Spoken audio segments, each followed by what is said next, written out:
Hi, I'm Katrina Scholl with AOPA Media. And I'm Colin Stagnito. Come fly with AOPA. And welcome to AirVenture 2024.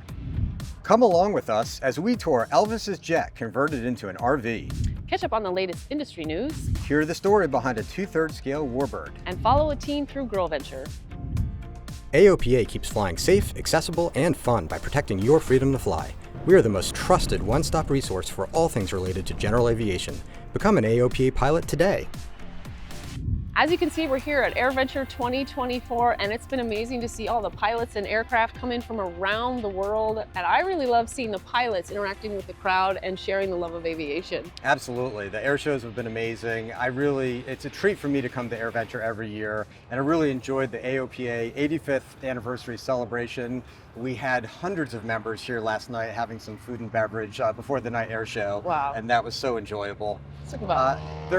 There's so much going on at AirVenture, from airplanes arriving and taking off to the daily air shows and the Wednesday night air show. But my favorite part of AirVenture so far has probably been, well, my airplane, because it enabled me to fly in and camp under the wing of the airplane for the last 6 days in vintage aircraft. That is part of the Oshkosh experience. Yeah. There are tens of thousands of people who fly in and camp under the wing.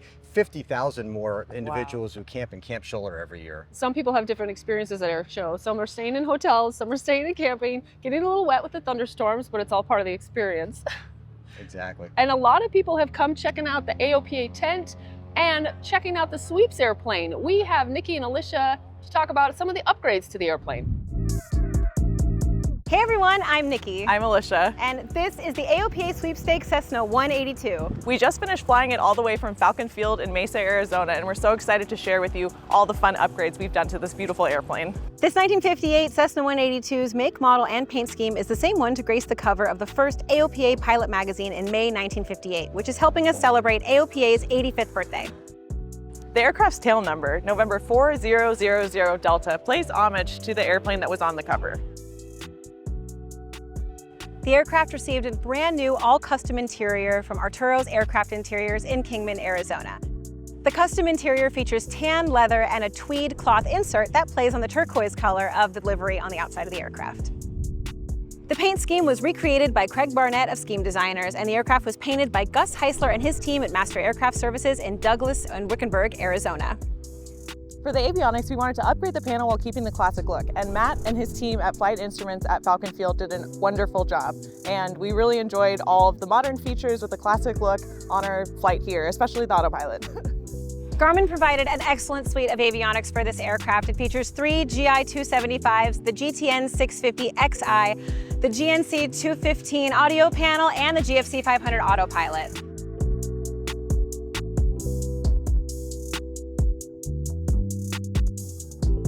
We picked up the plane from the avionics shop at Falcon Field in Mesa, Arizona. From there, we flew to Moriarty in New Mexico, fueled up, then flew on to Garden City, Kansas, fueled up, and flew on to Nebraska City, Nebraska, where we spent the night. The next morning, we topped off again and went to Waterloo, Iowa, topped off, and then flew the Fisk in, landed on runway 27 on the green dot, and had overall a really great journey. I think it took us about 12 or 13 hours. We haven't actually totaled up the time yet, but it was a 2-day journey with quite long legs, and I'm very proud of us. We think we did a good job, and we're happy to have the airplane here, and we're happy that it's gonna be here all week to show you this beautiful airplane that you could win.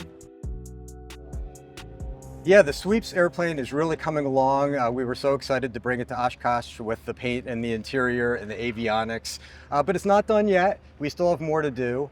Notably, we haven't done anything with the engine yet. So I'm not going to tell you yet what we're doing, but we have a few ideas planned. Yeah? We still have the airplane for another full year. We don't give it away until June of 2025.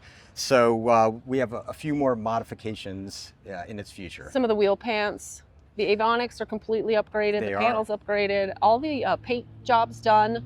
How was it to fly? It's actually a wonderful airplane. The Cessna 182 can do everything. Oh yeah. You know, it's speedy. It can do backcountry flying. Oh wow. This airplane has been a joy. That's going to go to some lucky winner.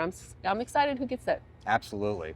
So one of the airplanes that showed up at AirVenture a few days ago, well, not entirely an airplane, part RV, is the Elvismobile. It combines Elvis Presley's personal jet and an RV, and Jimmy Webb, who has Jimmy's World's YouTube channel, drove it from Florida 1,600 miles. Now Jimmy takes airplanes and restores them, and these are sometimes oddball creations like we're going to see here, and sometimes just trying to take beat up old airplanes and seeing if they can fly again. But boy, does he have some followers, some 500,000 followers of his channel. I met up with Jimmy a couple of days ago.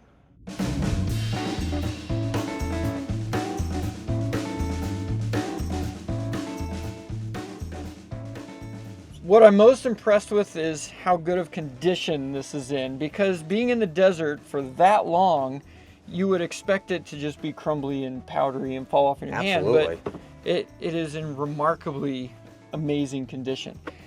Hence the reason I spent so much money to buy it, because it is a time capsule. I have done nothing but vacuum it and wipe the wood down. That's it. Incredible. I mean, even the wood Yep. is in remarkable condition. And when we plugged a power ground unit to it, I don't know how long it had been since it had power, 30, 35 years probably. Everything turned on. The TV, the VCR, the microwave in the back, all these lights, they still all work. It blew my mind. So how tall was Elvis? Do you know? I have no idea. Because it's pretty Yeah, roomy. and I'm 6 foot, and I can stand up straight in here. Once you get down the ramp, you can stand up straight. But over there, you got to watch your head. You'll bang it. What's in the back here? So there's a bar? Oh, well, it's pretty dark back here. So this is the galley back here. I'll see if these lights help turn on a little bit.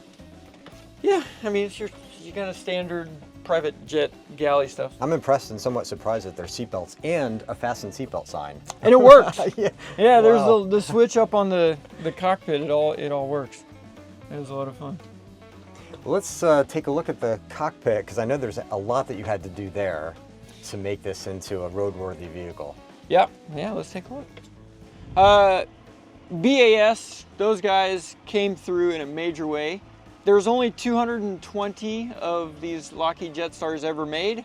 They have 12 of them in their recycle yard. Those guys have got us all the gauges that we're missing. So we have all these, and that's version 2.0 is to fill in all these and to kind of blend this little section that we had to make in a little bit better. But this is the RV stuff from the motorhome to make it functional. We tried to cut it out to kind of sort of make it blend as best we could, but I think again, version 2.0, it'll be a little more seamless. And headlights and all that stuff over there. Then our turn signal switch, we just made this little thing there to work that. But otherwise, that's it. We left everything else alone. Wow, touring that Elvismobile was pretty special. Yeah, I'm sure he got a lot of attention on the freeway.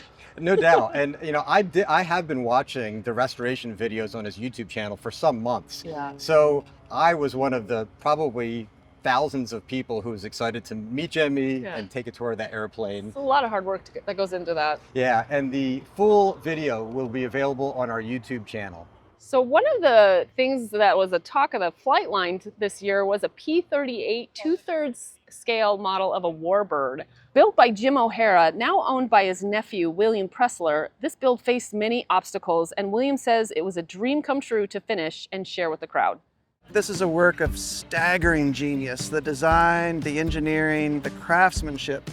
The craftsmanship that goes into this bowl here on this nose. Like, that's English wheel and hammer on a sandbag. Like, crazy to be able to do that. So I flew it at about 29 inches of manifold pressure. The true airspeed I'm getting is about 145. I believe it's about 160 true at those power settings. This airplane was the beautiful dream of my Uncle Jim. He dreamed of this plane since the time he was a kid. He built his first one when he was 14 years old out of balsa wood. He was a professor of aeronautical engineering. He was a rocket scientist for NASA, for goodness sakes. He was a craftsman extraordinaire, and he spent over 25 years just on this plane to be able to take off in his dream, and then landed here at Oshkosh. Well, this airplane's never been here before at Oshkosh, but it felt to me when I delivered it here, like it was coming home. You can check out that full video on our YouTube channel, but I got the privilege of hanging out and interviewing this man, and he was so passionate about this build. It took so long, and the challenges it faces, you know a little bit about building airplanes and so many challenges. And I can tell you the craftsmanship on that aircraft was superb. Yeah. I mean, as a one of a kind, that is hard to do. Yeah, make sure to check out that full video because it is a really heartwarming story. This week, EAA honored legendary aircraft designer Burt Rutan. Burt designed dozens of aircraft from home builds to space vehicles. Several of Burt's very easy canard designs were on display at Boeing Plaza earlier this week to commemorate the design's 50th anniversary. Rutan airplanes also flew in the air show, and Burt did a flyby in another airplane he designed, a Beechcraft Starship. Now let's take a look at some news from this week. There was a somber start to the air show after a fatal accident on Monday. A Lancer ES crashed around noon and there were 2 fatalities. The aircraft was about a mile and a half south of runway 36 at Whitman Regional Airport when it went down. And we send our condolences to the family and friends of those who were killed. Cirrus, the world's best-selling, high-performance single-piston aircraft manufacturer, revealed a one-of-a-kind limited edition SR Series aircraft to commemorate 10,000 SR Series deliveries. The 10,000 SR Series aircraft celebrates the company's past, present, and future, as well as the team who made this milestone possible. The limited edition airplane includes a custom matte blue and white paint scheme. Extra Aircraft is also celebrating a delivery milestone, unveiling one of the first US examples of its latest model. We brought our newest airplane here to Oshkosh. This is the new Extra 330 SX.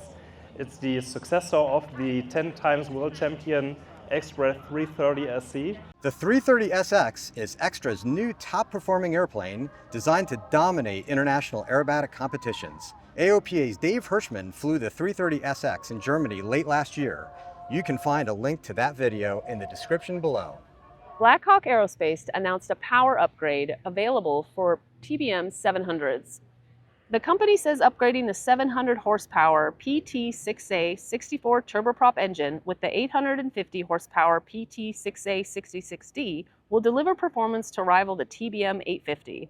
Blackhawk expects to earn supplemental type certificate approval in mid-2025. And the Bob Hoover Academy announced a new partnership at AirVenture. The Academy is a nonprofit in Salinas, California, focused on empowering at-risk youth in the area. It's named after legendary airshow performer Bob Hoover. Tom Siebel, Craig McCaw, and David Lucian provided funds for operational support and Carbon Cub kit airplanes, one each year over the next 3 years, to be built by students at the Academy. The proceeds from the sale of the completed aircraft will be reinvested in the Academy. There will also be guaranteed job interviews for graduates and career opportunities from industry partners Cirrus, Cub Crafters, and Game Composites. The Bob Hoover Academy also uses AOPA's You Can Fly aviation STEM curriculum. What Bob Hoover would say, this is that caps me out. And what I mean by that, to have the industry wrap their arms around this very small nonprofit, give us the best in breed, which is AOPA's STEM curriculum. It is just magnificent to have this industry now trust us with this endeavor. This is a complete game changer. The partnership is a terrific opportunity for underserved youth. This week, we caught up with an old friend at the Able Flight Wings Pinning Ceremony. Able Flight is a nonprofit that provides people with disabilities the opportunity to challenge themselves through flight and aviation career training. Every year, they hold a ceremony to pin the wings of pilots who obtained a certificate through Able Flight. A couple of years ago at AirVenture, we brought you the story of Zach Rising. Zach decided to raise funds for Able Flight scholarships, and that was a selfless act. By deciding to raise funds, he became ineligible to win an Able Flight scholarship himself. But that didn't deter him from his dreams to fly. Zach went on and continued flight training, and just a couple weeks ago, he earned his sport pilot certificate. Here's what he had to say about becoming a pilot. Unbelievable. It took a while for it to sink into my head, but after it did, I was just blown away. Zach trained in a modified Vashon Ranger, and after his incredible accomplishment, he he wants to continue to give back. We are going to give back to the aviation community that has given so much to me. We're gonna open this plane up for rentals at an executive airport for people with challenges that want the freedom of flight. As a thank you to Zach for all he's done, Able Flight awarded him with his own set of Able Flight wings during the ceremony at AirVenture. Over the years, there have been a number of times when you get a little emotional, but I've been following Zach's progress and trying to become a pilot, and I knew how hard he was working, and I knew how significant it was, and we stay in touch, we talk, and so I think it just kind of got to me in a way that I don't allow myself to show all the time. But again, he's an exceptional young man, and I'm very proud of him, and I'm proud that he played a role in Able Flight and we played a role in his life. Well, I think that was so amazing that Zach was finally able to get his wings. I'm so proud of him for continuing to push and earn that rating. Yeah, it's really exciting to see people come up and earn their certificate, be able to fly. For instance, AirVenture every year supplies an air camp called GirlVenture. It's a multi-day experience where young teen women can learn more about aviation. This year, AOPA followed Mariela Aquino through GirlVenture. I'm Mariela Aquino. I'm 17 years old. I'm from Guatemala, and I'm here at Oshkosh GirlVenture Camp. I didn't know about any of EAA or GirlVenture Camp, so my mom has a friend named Edwin Ramsberg. So he's a pilot, so he invited me at this. I didn't know anything, so he was like, do you want to go like a GirlVenture camp? And I was like, what's that? And he explained to me, he sent me like the link, the website of EAA, and I was like so interested in it, and I was like, I want to go there. So I'm here. Flying here was such exciting and amazing and awesome experience. I was so happy when I knew that I was going to fly here at this plane. So I love the view and everything of that. I love it. I loved it. So I was kind of nervous because I got like to fly a little bit. It's awesome. I like the view, the controls and all of that is like cool. I love it. And yeah, it was so exciting. The activities I did this week were, first, we were divided with groups. So we did like workshops, we did scavenger hunts, we went to a 4-tree motor ride. It was amazing. I loved it. So at the workshops, I did avionics, I did flight planning and scholarship. It was such a good experience. I got to get friends, new friends. It was so cool. I really recommend it. I did this little plane. You get to see the lights. Yeah, it was cool, amazing. I loved it. I get to know airplane names that I didn't even know that they existed. I get to know like the seaplane base. I didn't know there was like seaplanes. It was an interesting, that surprised me. So that was amazing, yeah. I don't have like a reason that I want to be a pilot. I was just born for that. I was super nervous. I was scared. I even thought that I can't go there. I don't know anything. My English is bad. And I was like so nervous. But I went here and you don't have to be nervous. It's really fun, really good knowledging, and a lot of stuff, so don't be nervous, don't be scared. Really, you're gonna enjoy it. I'm a person that thinks like you can't do it, but now this place, I learned that I should be confident with myself. I shouldn't be scared, and dreams are meant to be followed. GirlVenture happens every year at AirVenture, and registration starts in March, and spots fill up very quickly. So this was a once-in-a-lifetime chance for Mariola. Yeah, fantastic. Yeah, it was so great to meet her. She was so passionate about aviation. I think that's one of the key things about AirVenture is seeing the young people become interested in aviation. Absolutely. We've covered a couple on this show, and stay tuned because there's a lot more content to come from AirVenture, both over the next few days and the next few weeks and months in the future. This episode, we leave you with some flying footage from Wednesday night's air show. If you're not already an AOPA pilot, we'd love for you to join us. Just click on the link at the end of this video to learn more about our trial membership. Thanks for watching. Have fun and fly safe.